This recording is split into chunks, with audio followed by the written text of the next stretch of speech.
from congestion pricing for transportation. He said that the feds might reduce the amount, and the mayor said that was the stupidest thing he's ever heard.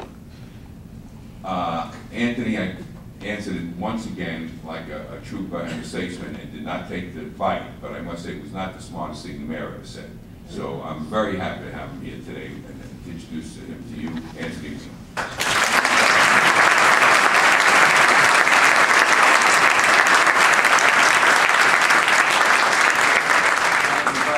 It's rare I get introduced where the final point of introduction is the quotation of the mayor calling the speaker one of the stupidest people.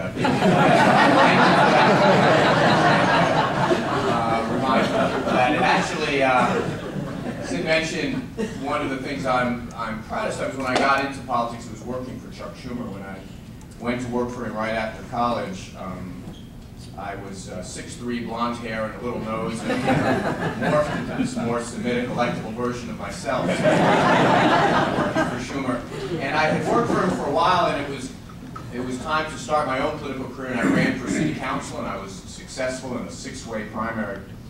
And there's a newspaper chain in Southern Brooklyn, Courier Life Publications, which I think now actually Murdoch has purchased a good part of it. And every April, the first week in April, they put out an April Fool's edition. You know, one year they were going to put tolls on the Bell Parkway. One year they said they were going to put a dome over Brooklyn College's campus, those types of things. And so one year there was a headline that said, Councilman Weiner is Chuck Schumer's illegitimate son. And it's true, he and I have been closely associated with one another. I had worked for a representative in the community. And you know, most people did what you did. They laughed at the idea. But we did start getting some calls into our office of people who thought it was true. And there was one woman who called and said, Councilman, we have this self-help group for people who learn about their parents late in life. We get together at the El Greco diner and we talk about our experiences. And I explained to the woman, I said, it's really just an April Fool's edition. I know my mother and my father and Fran. I grew up here in Brooklyn. And she paused for a moment and said, "You're in denial. We learn all about it." But I do appreciate Sid's introduction. I also appreciate many of you know Sid for his work here in the city as a lawyer and one of our most important civic leaders. But for those of us in public life, we also know him for his service to our city in the Lindsay administration as a young man. And if you think about the city in those years, and frankly the city in each successive decade since, we're so much better by just about any measure, a better city than we were. Progressively, we find a way that the city grows and gets better and better. And you think about the city through the lens of the experience of families like mine. As Sid explained, I grew up not in a political family in any real sense. My mother was a school teacher. My dad was a neighborhood lawyer who literally hung a shingle outside our home. Went to public schools my whole life, grew up across the street from St. Saviour's. In my father, people think that I'm the smart one in the family. My father and mother in 1962 or 3 bought a limestone duplex on a park block in Park Slope for $52,000. I mean, now, literally as a congressman, I make a pretty good salary. I can't afford to live in the home that I grew up in.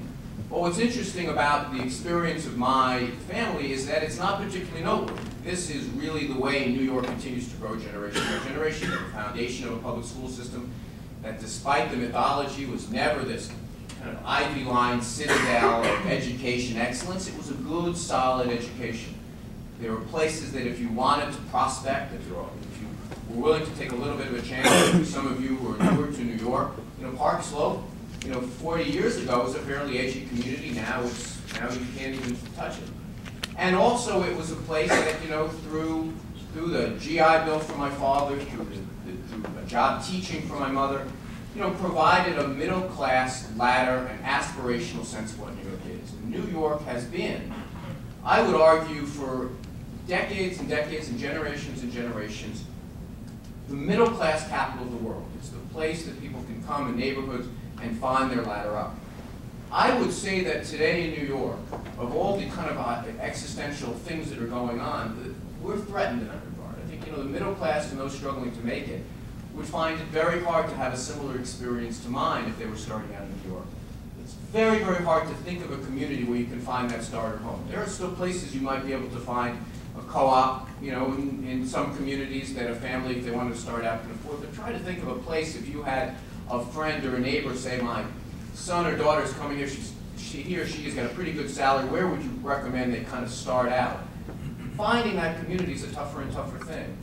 The public schools, which were, as I said, that ladder for the middle class, that the first default that every family would make is, well, I'm going to go to my neighborhood school. Right now we have a situation, unfortunately, that whenever people get any type of mobility in the middle class, their first thought is, how do I get my child out of the public schools rather than keep them in? And of course, I think one of the things that's most troubling, that's least discussed in the city, is the fact that, in fact, our job creation engine in the city has basically staggered. We have basically the same number of jobs, about 3.7 million jobs in the city today, as we did in 1970. It's actually numerically down a couple of points. Yet, obviously, our population keeps growing. Recently, Mayor Bloomberg, much to his credit, published this 2030 plan, which talked about how it is that we absorb 1 million new citizens, how it is that we create an environment, how it is that we create housing. Nary a mention of how we create jobs for those people, and how we create a circumstance where our job market continues to find a way to absorb new workers. It is almost without dispute that our economy is getting narrower and narrower and narrower with each successive generation. We no longer are manufacturing to any significant degree. We are basically an economy that comes down to financial services, entertainment and hospitality, and then the nonprofit world of hospitals and hotels, and hospitals and arts. And then you have the small businesses of all 5 boroughs, which thankfully are one engine that keeps churning each and every generation. But we have to acknowledge that something else has happened. And that is that you don't have to go far from New York to visit jobs that should be ours. We are never going to be a low-tax locality, but we have become a hyper-high-tax locality for many businesses. And if you question the decisions that are being made, all you have to do is go down to Lower Manhattan and look across the water at Jersey City. You see a city that has grown up there basically in the last 10 years, almost entirely or largely back office or support jobs for New York City businesses. Now, why are they making the decision to go across the water in that direction, to the west, rather than, say, make the decision to go across the water to the east to go to Brooklyn and Queens? Well, in some cases, it's very obvious. We in New York City go to great pains to make sure the corporate headquarters, the Goldman Sachs of the world, in $150 square foot offices, we make sure and work very hard to incent them to stay here, to the point of sometimes overpaying. But we do practically nothing when it comes to getting that second-tier job to stay here in New York City. I would argue the middle-class, aspirational job. And think about the conversation that goes on. Someone walks into the CEO of Goldman and says, listen, we have to find office space for 40 or 50 people who process our healthcare paperwork. And they ask them for a proposal. Well, we can put them here in the headquarters, that cost, or we can put them elsewhere. Well, unlike perhaps the high-value human capital jobs that maybe you want to have people right around you there, they're perfectly willing to say, give me some proposals for what it would cost if I were going to move them to Long Island City, what it would cost me to move them in Westchester, what it would cost to move them to Jersey City. Each and every one of them essentially a couple of subway stops away.